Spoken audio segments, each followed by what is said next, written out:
From Studio 1A in Duncan Student Center, it's Weekend Update with Chris Frick and Nick Kloska. Welcome to Weekend Update. My name's Nick Kloska. I'm Chris Frick. Here's your weekend news. The university recently announced that vaccination rates reached 93% across campus, revealing that 93% of students, faculty, and staff are protected against the coronavirus, while the other 7% of the student body listen to Joe Rogan religiously. Time released their 100 most influential people of 2021. Among the list were Britney Spears, Lil Nas X, and Simone Biles, while the Time 100 least influential people was highlighted by the people handing out masks in the Duncan Student Center. Irish for Reproductive Health is hosting a sex education via Zoom, which, even while virtual, will be the most action anyone on this campus has seen since March of 2020. A freshman in Stanford was spotted this past weekend buying condoms at 7-Eleven on Eddy Street, despite not having anyone interested in hooking up with him. When further questioned about this, the freshman responded, "Dress for the job you want."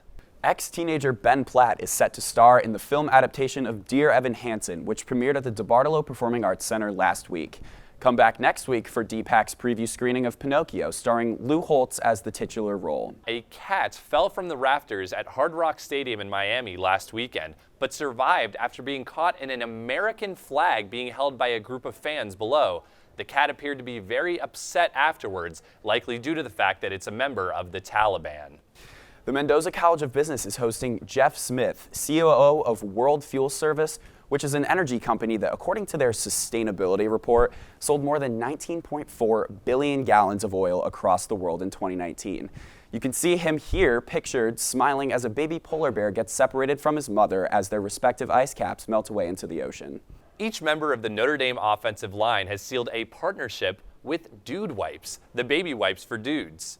Coach Brian Kelly was thrilled to learn about this partnership, hoping that it will help the offensive line clean up the mess when they go doo-doo in their pants against opposing defensive lines.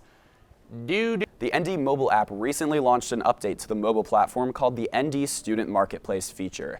This will mark the safest way for students to swap items since the Time Lax House was sponsored by Trojan. A freshman recently woke up from a near month-long coma, causing him to think that the career fair was Domerfest. When a girl told him that she was looking for the big 4, he responded, "I've got the big 3.5 right here." Dorm dwellers rejoice. Laundry is now free in the dorms, which will save the average straight man almost $10 per semester. A photo of Megan Fox and Machine Gun Kelly and Kourtney Kardashian and Travis Barker making out in the bathroom at the VMAs recently went viral. Sorry, I'm so sorry, said the guy fighting for his life on the toilet in the stall next to them. Anthony Fauci responded to Nicki Minaj's claim that her cousin's friend's testicles were affected by the vaccine.